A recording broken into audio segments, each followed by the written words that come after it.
Hello, everybody, and welcome to the Donut Hole, your place where a couple of guys sit around and pontificate. My name's Paul, And I'm Jason. and we're coming at you from Jason's kitchen, dining room area. Yep. Got a little construction zone going on in our normal area that we do our recording, so we're just making do for today. Yep.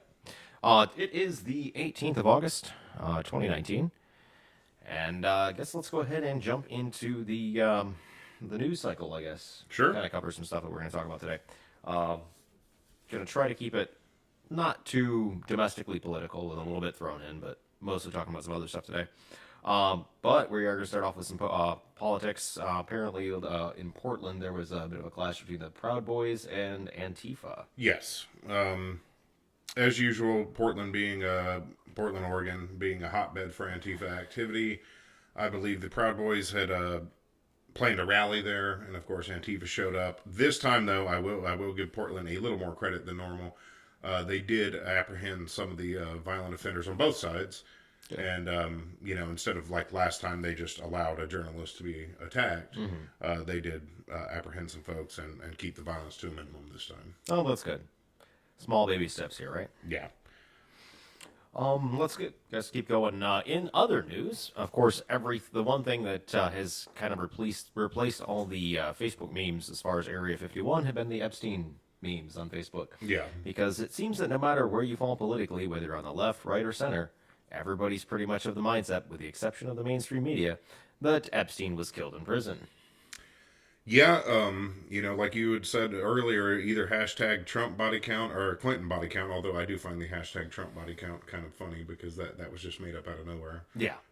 Clinton body count has been going around well before decades. Yeah, any of this happened. But either way you want to look at it, though, I think pretty much the consensus of everybody I talk to thinks that some shady things are at play here. Yeah. I mean, could he have accidentally killed himself? Yeah, possibly. Maybe. And I suppose anything's possible, right? But here you got a guy that allegedly was on suicide watch, then taken off of it, but still under, guard check, supposed to be every 30 minutes or so. He's given paper sheets. Paper. This. Now, Epstein weighed about 200 pounds. Mm-hmm. And last I checked, paper sheets are not going to paper sheets are not going to be quite enough to hang yourself with. So that's interesting. Yeah, they also transferred his cellmate out. As opposed to having somebody there to help keep him accountable. I mean, how hard is it to put in a guy that's obviously weaker in stature than Epstein? I'm sure you got a prisoner that fits the bill. I'll put another pedophile in with him. It's fine. They hang out and swap stories. It doesn't matter. You just need to keep the guy alive, but they couldn't manage to do that. So there's that. There's the fact that the guards falsified the logs, saying, "Yeah, we're checking on them every 30 minutes." Meanwhile, they're sitting there sleeping. The guards have now since then been suspended, and the warden of the prison transferred. But in addition to that, of course, the security camera was malfunctioning. So there are just too many coincidences lining up for my liking, and I think the liking of most people, to say, yeah, this is what happened. It's like, I don't think so. Because, if it was just a security camera, or just the guard sleeping, or just the fact that he hung himself with paper sheets, I mean, if it was all these things, just one of these things, or maybe two of these things, but all of this together, it doesn't fit. Yeah. And add on top of this particular facility has housed El Chapo, Islamic terrorists that were high profile. So they had very high profile prisoners in there before, which is why it was chosen. So you would assume they know how to take care of these things. But in this instance, the official narrative we just suck at our job and we screwed up this time, guys. Which I just don't see that being the case after they've been the ones to house all these high-profile inmates for so many years. Exactly. I think it's the fact they're actually really good at their job, and they were told, stand down, let this one go. Yeah. However that happened. The fact of the matter is that a lot of the information, there was a big set of information that was set to be disclosed the following day involving the Epstein case. And before that next day came around, he was dead. Yeah. So And of course, now that he's dead, a lot of that's on hold. Nobody's really caring so much about the actual investigation of Epstein because Epstein's dead. Will they continue to go in after the co-conspirators? Maybe, maybe not. Yeah. My thought is maybe not. Now, the official narrative from the FBI is we're going to continue this case, you know, but continue a case against whom? That they haven't said. Generally, law enforcement does not investigate cases where there's not going to prosecute anyone. Yeah. So I don't know what their supposed end game is. Their end game is find a couple of the lower level co-conspirators, some of the people that really don't matter, and go after them. Because you got to have some sort of sacrificial lamb. Epstein Right. is dead now, so he can't be it. Maybe go after his former, I don't know what you would call her, his madam that would recruit the girls. Maybe get her. Maybe get some of the staff on the island. Maybe a couple pilots. of the customers, maybe. Yeah. The lower level ones, the and ones that just- aren't involved in high yeah. level ranking government and political and financial Right. sectors. Right. The ones that don't matter. Right. Which also leads me to believe, and once again, this is just wild speculation, but you know, it leads me to believe that there was a lot more going on with this Epstein thing than the official narrative of, oh, he was having sex with some teenage girls.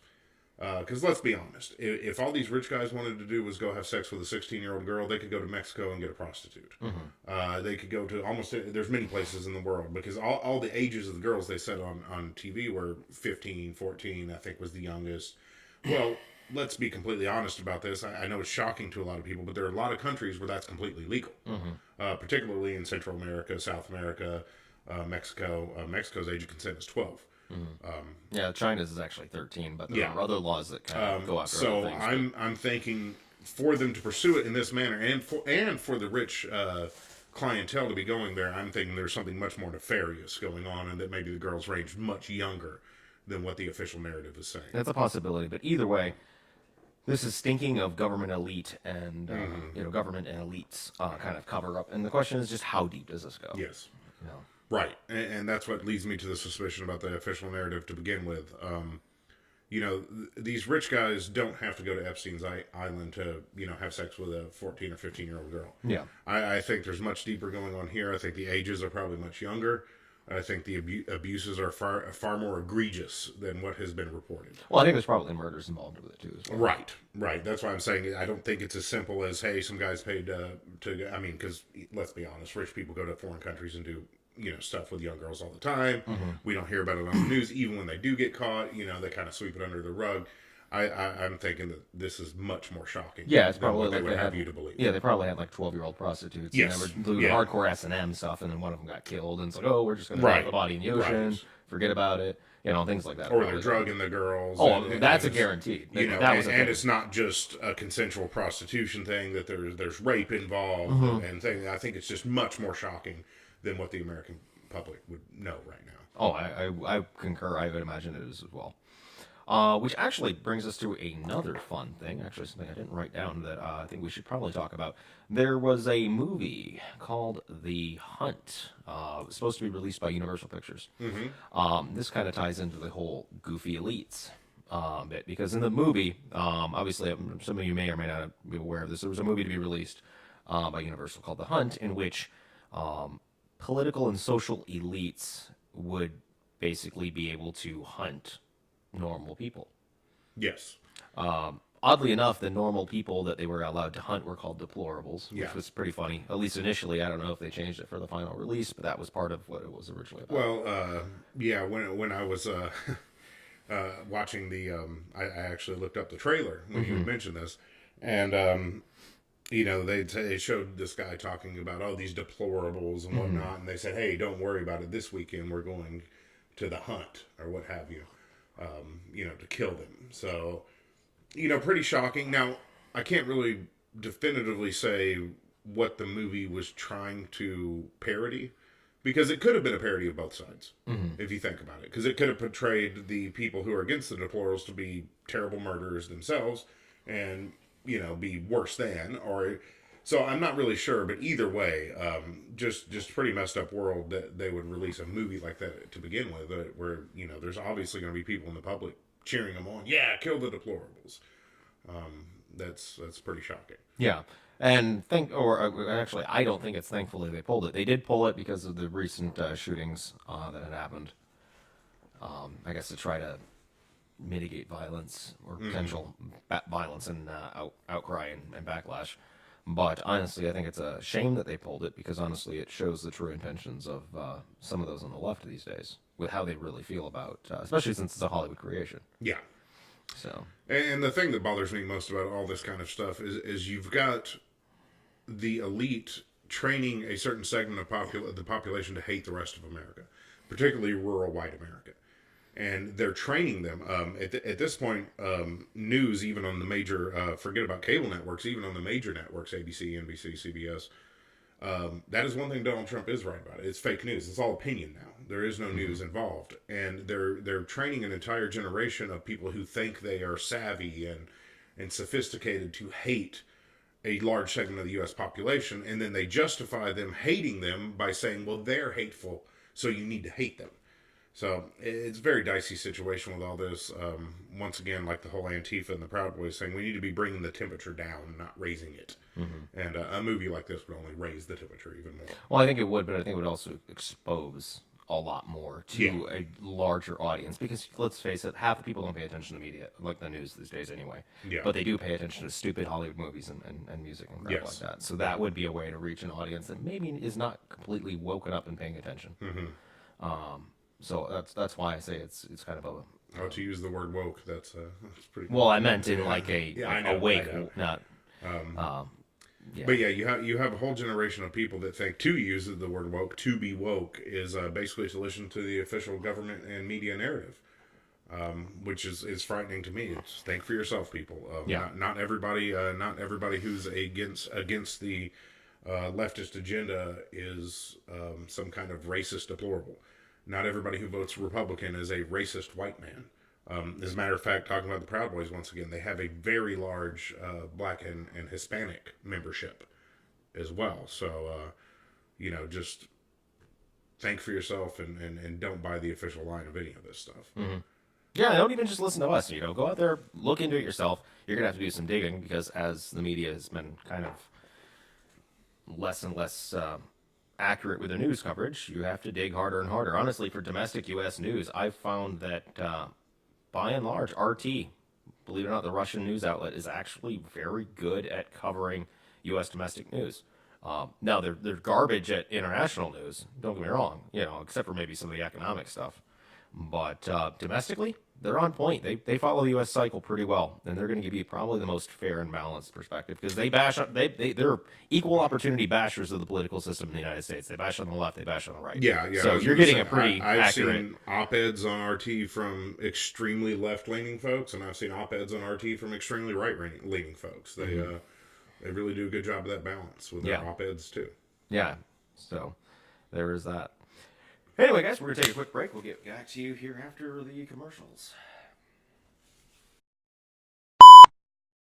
Hi, I would like to take a minute to tell you a bit about Hero Song. Hero Song is a 501c3 non-for-profit organization set up to record the music of veterans, active duty, and first responders who also have musical ambitions. Music is great for the soul, and that's what makes us unique and ever so wonderful. Please check them out and consider giving them your support. Again, that's at herosong.org. Thanks. Hey guys, hope you're enjoying the content. If you are, make sure to press that like and subscribe button right down there. And if there's any material and stuff you would like to see us cover, we're more than happy to do that for you as well. Hope to have some new content coming out for our Patreon subscribers. Those of you that are, in the mood to do that. We also have one of those. Should be pretty easy to find us, the Donut Hole Show. And, yeah. Yeah, and once we get some more subscribers, we'll probably start a merch store, do some mugs, some hats, things like that. We're just now starting out. Hopefully this episode got our audio quality fixed and continue to move forward for you guys and offer more and more every week. Yep. So, thanks again, guys. Alrighty, guys, welcome back from the break. So, tying in a little bit more to the last prior topic from the last segment, I think it's notable, or at least we should mention the fact that there seems to be kind of a bit more of a social push towards almost a normalization of pedophilia in the United States. a prime example would be the underage or the child like drag queens and stuff like that. Yeah. Yeah. I saw a video online posted where it was at a gay club, and this isn't to bash on gays or anything, because I'm totally accepting of people's life choices and what have you. It's fine, but it was a club of that nature, and they had some of these child drag queens that were actually quasi stripping, Yeah. and like not like naked stripping, but Oh yeah, but stripping they're enough. twerking. Yeah, and doing all this. kinds of other stuff like that. They're going in these gay pride parades where there's naked men, and I mean those photos are out online. I've seen people post them up on Twitter and stuff, and they just say, "What the hell? You're bringing a child to this environment." And that being said, I work with in downtown Nashville. I obviously work with several gay guys, and they don't support that stuff. Yeah, I know it's not like all gay guys in general, but there are clubs that have done this. And I saw the video footage. There's guys with $1 bills doing this, and it's like, imagine if the role was reversed and it was a straight strip club that had underage people, not necessarily getting naked, but being provocative in that. It would not fly. Yeah. It would not Yeah, fly. no, it wouldn't fly at all. But on the flip side, this is totally seemingly acceptable in today's society. It's like, what the Well, hell is going on here? To make a better analogy than a strip club, say burlesque shows, because not all Yeah. burlesque shows have any nudity. Sometimes it's just pasties or bikini tops. It's just a provocative dance, and sometimes they don't have nudity. Well, so if you had a, say, 10-year-old little girl in a burlesque show, society would lose its mind. But, and rightfully so. But yet, when we subject these young boys to this, everybody seems to just generally accept it, which is bizarre to me as well. And it's not just a one kid type of thing. There's several of them now who are relatively famous, that you see on, and you see them on social media, because a lot of people are like, "Wow, this is shocking! Like, this is crazy," But apparently that's just somewhat acceptable now. Yeah. So, which actually begs, if something like this is that socially acceptable, it really begs with the Epstein thing how deep this thing goes. And I have a feeling it goes pretty damn deep. Well, this has all been dismissed as a alt-right conspiracy with the whole 4chan hashtag Pizzagate. Because yes, I agree. Like the whole, what was it, Comet Pizza and Ping Pong? They said had a underage sex dungeon in there, and obviously that's not true. I mean, people who go in there and eat every day, and you have health inspectors in there and whatnot. But that being said, that seems more like just the extreme conspiracy theory example used to debunk it. Because obviously, that I don't think it's happening on that level. But at the same time, once again, just anecdotal evidence of people I know and I talk to, many of whom are lefties, believe the same thing. They believe that, this is kind of crazy, and this is starting to get a little strange. Well, it's starting to get a little strange, and you can dismiss Pizzagate, and that's fine. But with Epstein, the fact of the case is underage sex island. Like that's a fact of the case. That's an indisputable fact. Like you can't say, oh, conspiracy. No, like he had an island decked out in like all kinds of like the same kind of goofy quasi Masonic crap that you see with Bohemian Grove, and they're banging like 12-year-olds. What the fuck? I mean, I'm sorry, but that's what it is, and that's an indisputable fact. Yeah. They had like the goofy like square temple thing. Have you seen pictures of No, that? no, I haven't. Oh, that's, no, that's it's like where I'm ignorant. it's I have not seen anything of what's like going on in his compound. Or yeah. So it's whatever. like this big square building. It kind of looks like I think it was black and white if I remember correctly. Like the paint scheme was. It kind of looked like the big box in Mecca.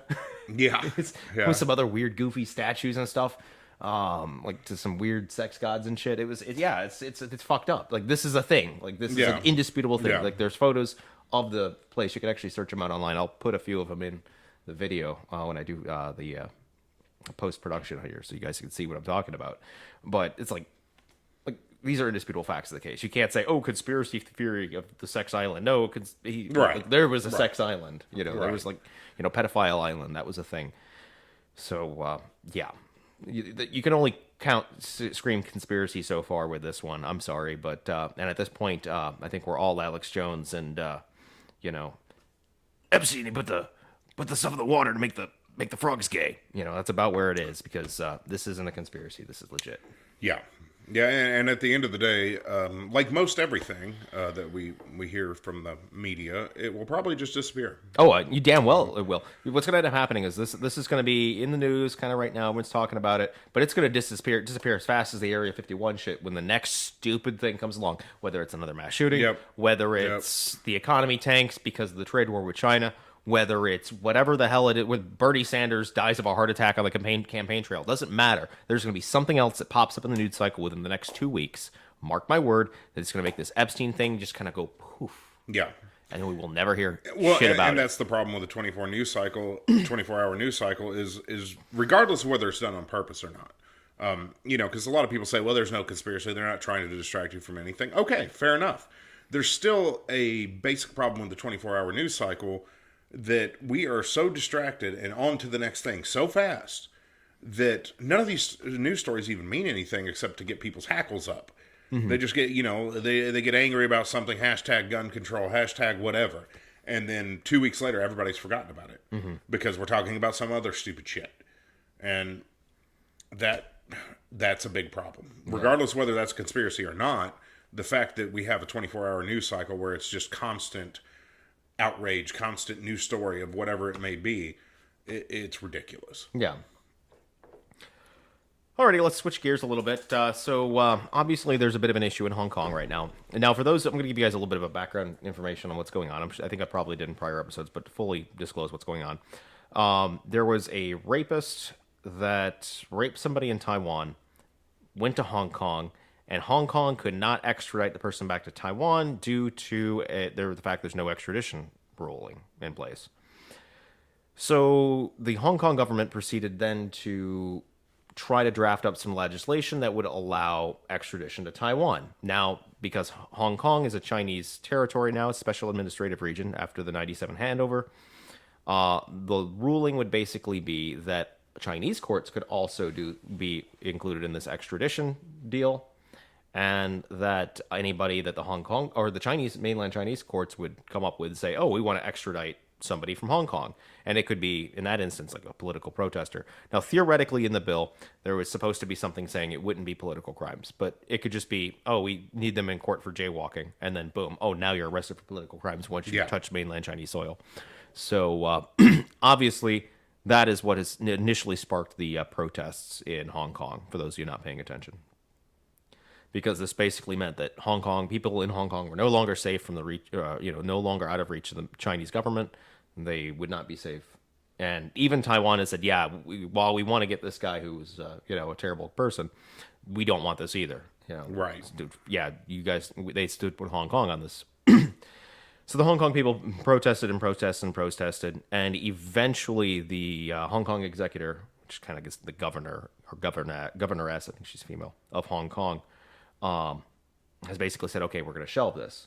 But because they took so long in deciding that, the people of Hong Kong are not okay with just that. They want her resignation. Fair enough. However, the Chinese Communist Party has basically stepped in and said, don't resign. You're not allowed to. We're not permitting that. So now she's caught between a rock and a hard place. Does she resign and please the protesters and get everything to quiet down over there and risk the wrath of the Chinese Communist Party? Or does she do what the Chinese Communist Party wants, and the protests continue to spiral out of control? Since then, the Chinese police have kind of been pretty brutal against the protesters. There's been people, hurt, seriously killed. There was a doctor or a medical personnel who was shot in the eye and lost her eye at this point. And not only that, but the Chinese organized crime groups, such as the Triads and what have you, are actually siding with the Chinese government and also attacking protesters. Off-duty police have been seen trying to incite violence and bring weapons to the protests to try to set it up as if the protesters were being extremely violent. And of course, now the Chinese People's Liberation Army are amassing massive riot control troops just across the border in the city of Shenzhen. So that is what is basically going on there for those of you that haven't been paying attention. Why is this important?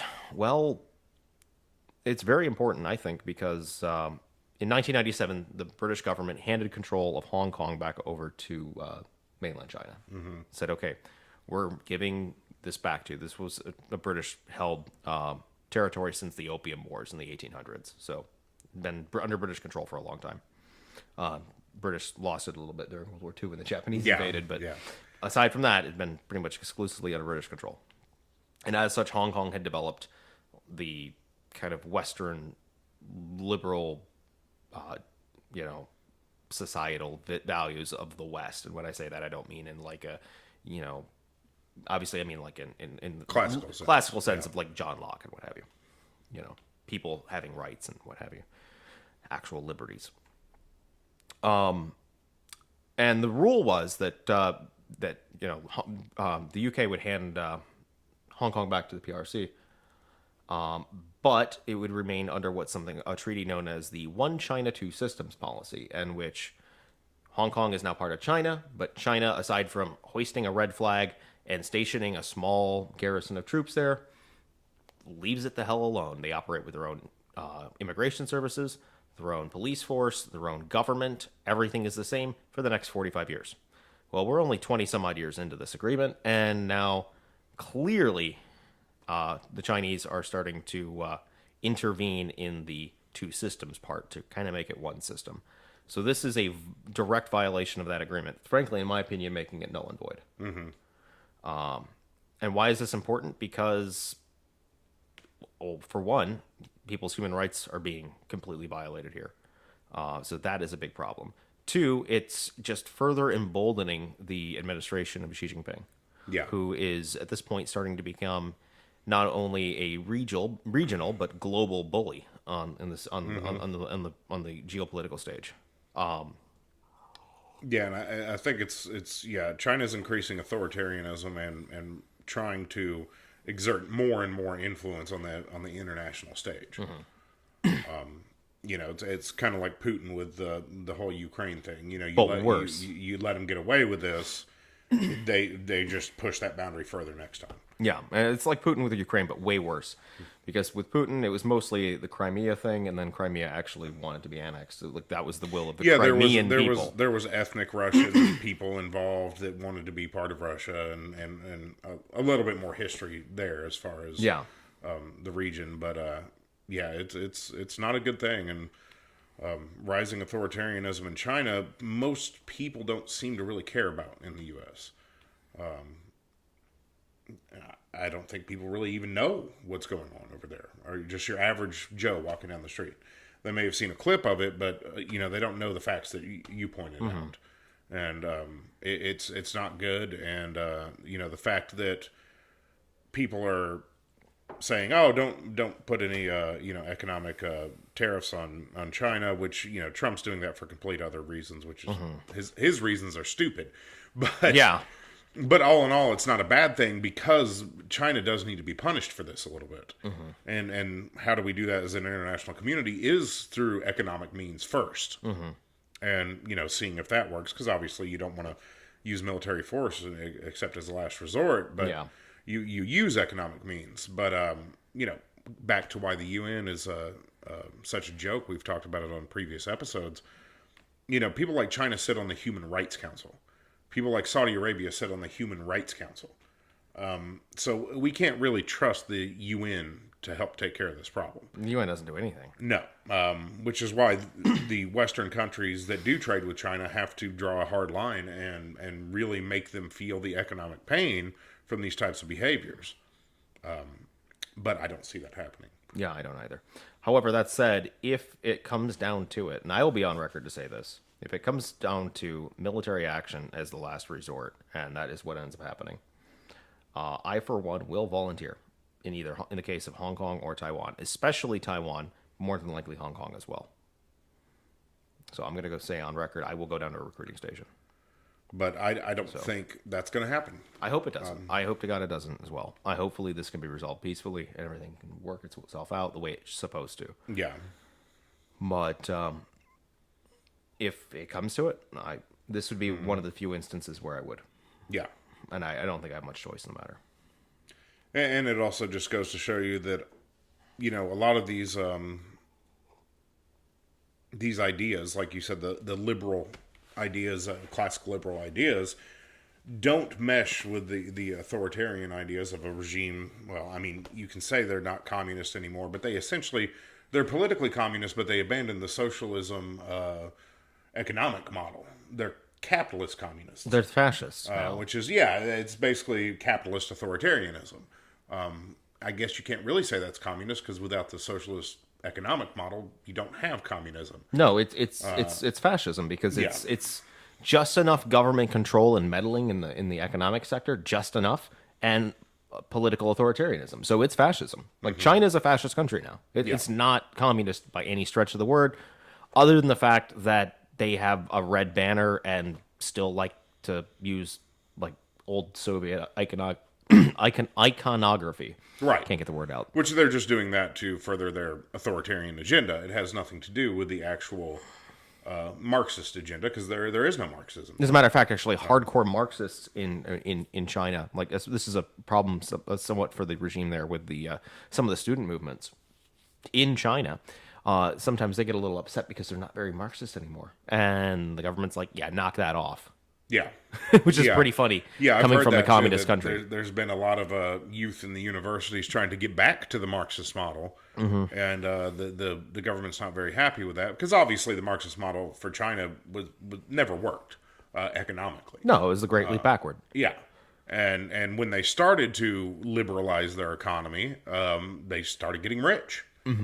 So I don't ever see the government in China going back to Marxist philosophy. No. I think they learned their lesson there, and they know if they want to be prosperous and be a world player, that they have to be economically viable in the world.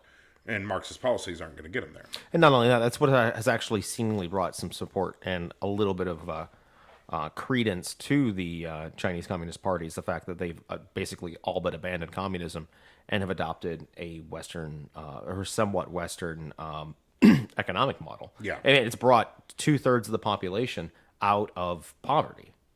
But yet, in the U.S., we have many people calling for socialism and communism. Well, go figure. Yeah, go figure. Every communist country that has ever existed has their economics have failed. You can't say the communist government failed in China because they kind of kept a line of secession going there.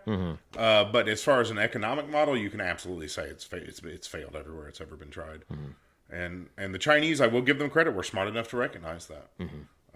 But what they did is they said, okay, we're liberalizing the economy, but we're still staying very authoritarian. And so, Well, that's the thing too, is they were slowly starting, and this is why I was actually very pro-China at one point, is they were slowly starting to open up political reforms or as well.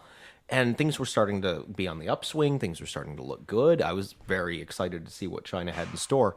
But ever since the new administration with Xi Jinping, it has turned into a shit show. yeah. Under President Hu Jintao, things had started to open up politically a little bit. Things were a little bit more relaxed. People were really actually starting to not only enjoy their economic freedom, newly discovered economic freedom, but starting to get just a little bit of a whiff of political freedom. Not a lot, just enough. You know, just a smell of it. You know, it's like it's cooking in the kitchen. It's like, that smells good, and then boom, it's been squashed between things like the social credit score thing, Xi Jinping's crackdowns against various groups throughout China, his political overseas ambitions with causing problems with his neighbors. It's just bad every which way you look at it. And I have to say that he's probably influenced a bit by what's happening in the West. He sees that the amount of freedom we have in the West, but now we've gotten just where Europe and the United States are extremely divided, and social media is just on fire and driving the temperature of this rhetoric up and up and up. And they don't want to see that. And so their answer is more authoritarianism. So I would think that they look at that a lot as well. They see what's happening in the West. They see what complete freedom gets you, or in their mind. This is what it gets you. We don't want that. We don't want people going on Twitter and just saying whatever the hell they want to say at any time. So I think a lot of that's driving the authoritarianism. Yeah, to an extent, I think you're probably right. Because they're censoring movies, certain ideas in movies. They and it's stuff that the American people wouldn't even think of, that we just take for granted. But certain ideas of freedom, they'll change the movie or edit out a scene so that their people don't see that. Oh yeah, there's a lot of things that get changed for the Chinese releases of movies and TV shows too, for that matter. Yeah. Which is actually why it's funny in China. There's actually a pretty big black market for Western media. Yeah. That's been not fooled around with. Whether it's a lot of it's pirated, obviously. Like you find it on like torrent sites and stuff like that, which are still big over there.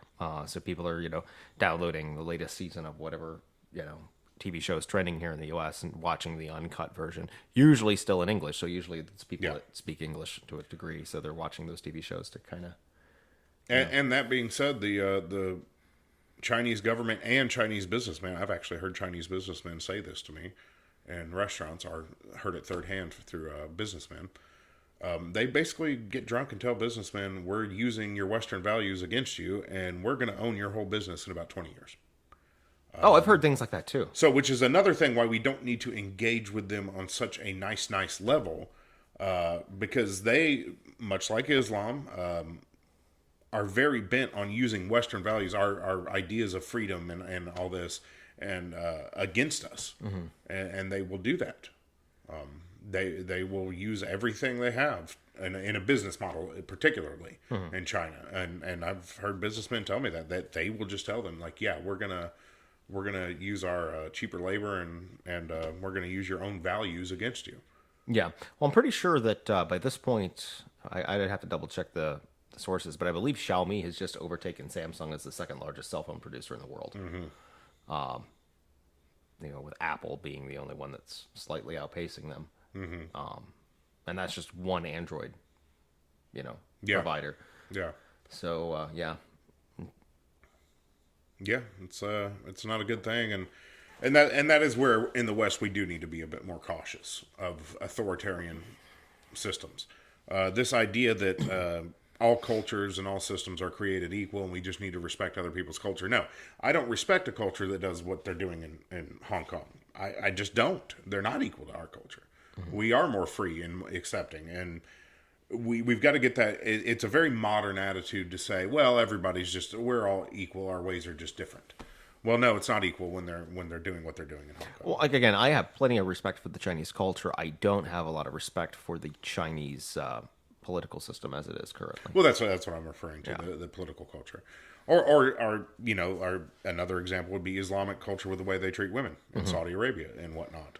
I understand that not all people who are belong to Islam are going to treat women like that. But I grew up in Saudi Arabia. All those countries on the peninsula, they all treat women terribly. And this is what I mean when I say not all cultures are created equal. We cannot give them the legitimacy to do those things. And we seem to be in the West because it's such a politically incorrect thing to say, well, they do things this way and that's bad. But we have to.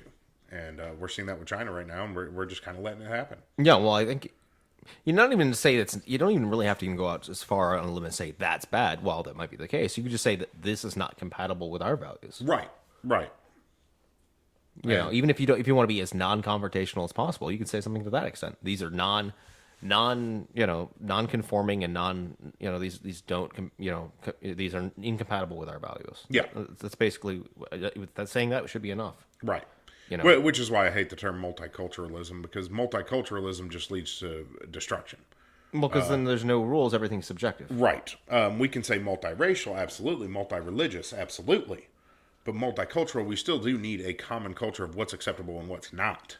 And that's where we get into the things like with China. They have a lot more things that their government would do that they consider acceptable that we do not. And that's not to say that, basically what you need in what is commonly referred to as a multicultural society, you need what's basically kind of known as international culture, where there's an international standard. Now, the international standard might be a little looser, a little bit more broad, and more encompassing than, say, British culture or French culture or Japanese culture, which all have very strict, rigid rules. So it would be more encompassing. Right. So it's like, oh, okay, the mariachi band fits within the umbrella. Beating your wife doesn't. Right. Where there's certain things. Yeah. Telling the wife she has to wear a hijab. Okay, that kind of falls within the scope. Maybe. Yeah. But beating her for not doing so does not. Right. So, like I said, if you want to do multiculturalism, you kind of need like an international base culture off of which. Which is why these cultures are so authoritarianism, because they see that every culture that's exposed to Western values loses the authoritarian part of their culture. Like the women will eventually not wear the hijab if they're not forced to, which to us is a good thing. Hey, you're free to do what you want. But that's why they react with more authoritarianism, because that's the only way to keep those things. No, see, the thing is with that, I think there's a really, this is kind of going off on tangent a little bit, but I think there's a positive way to be able to maintain the, like, well, let's say the hijab culture is a good thing. There's a positive way to be able to maintain that, and still a lot for the freedom here. So what they should be encouraging is, okay, your day-to-day, free to choose. Ramadan, wrap it up. Yeah. You know, because then it's a still holding the reverence and respect for a culture that is theirs, which is something I think that is a bit lost in the United States or in the West. That's what I was going to say. That's why the authoritarianism, because they see in the West that we've lost all that. Yeah, and I think we should because we've become a culture of everything's permissible, which is what you were saying earlier about the child drag queens. Like we're getting a little too far. Yeah, where everything's permissible. It's like, you know, we hit the sweet spot, and then we decided to go past it.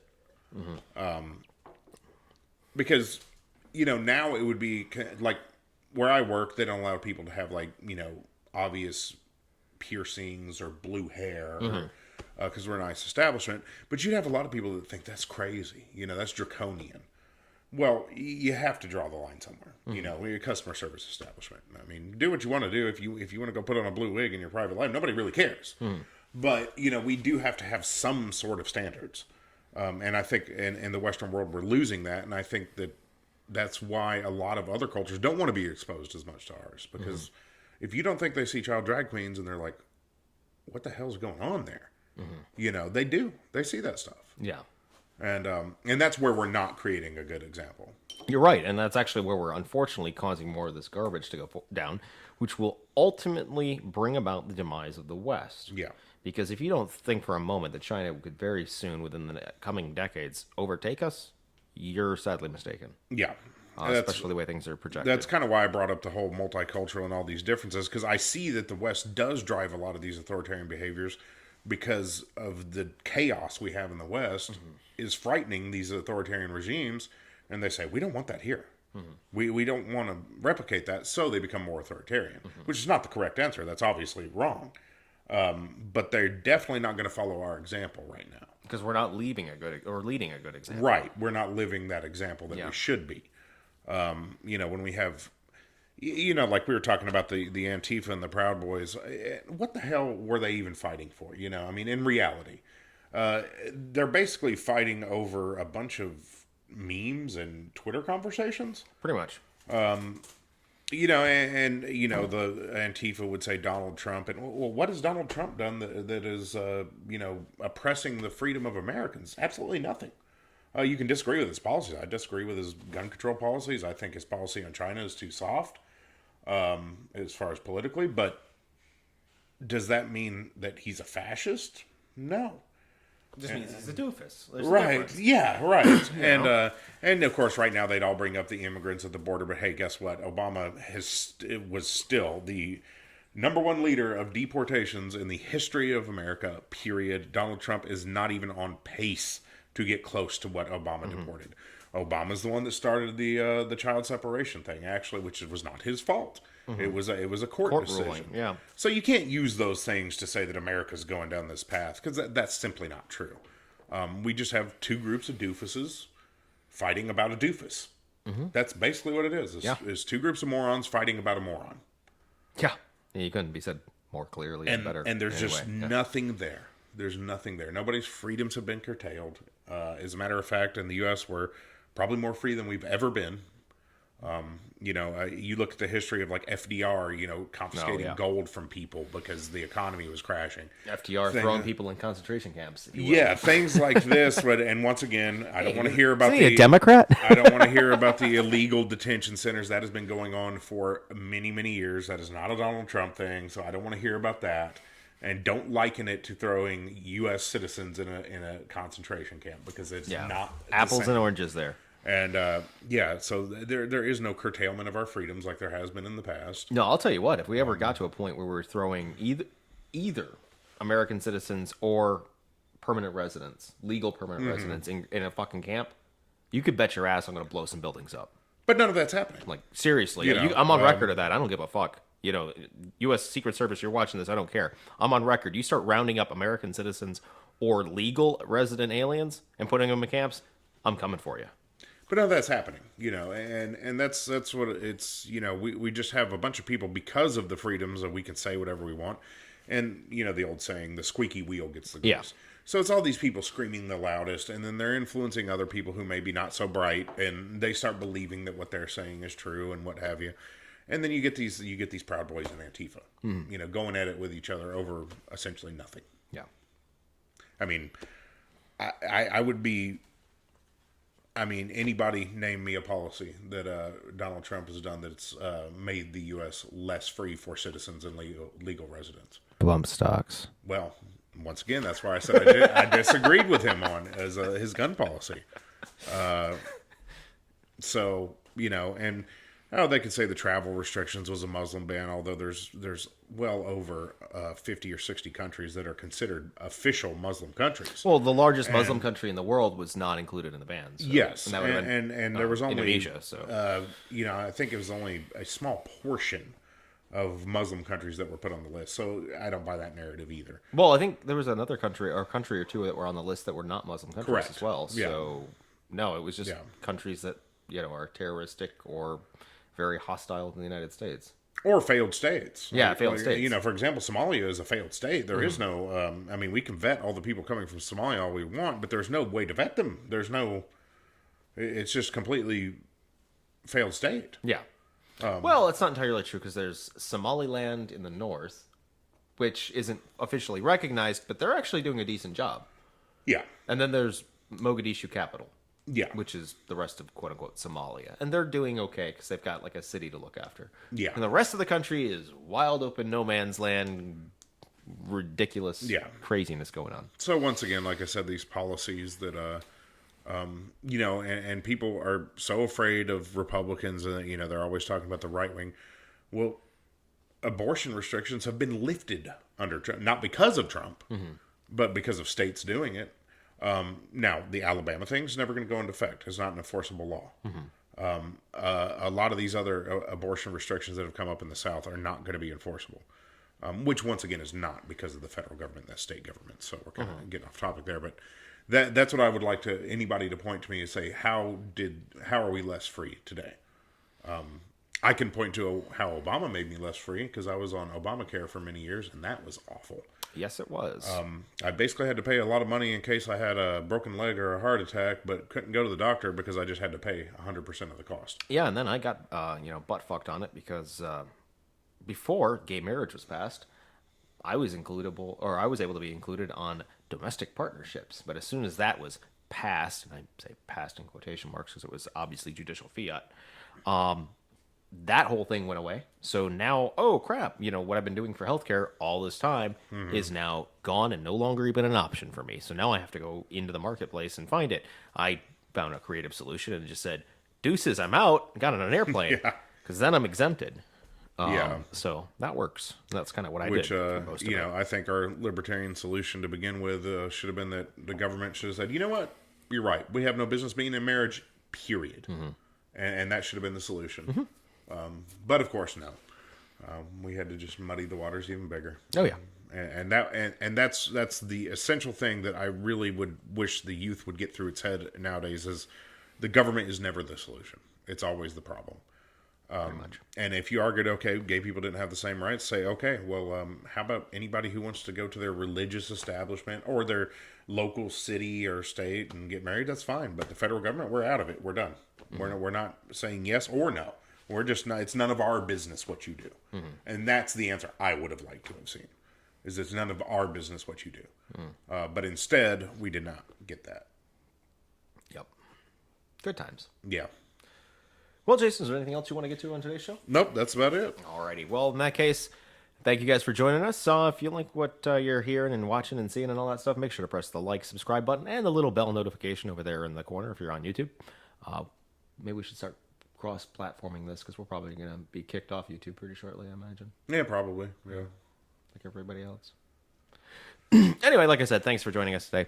And from our studios here in Nashville, you guys have a good one.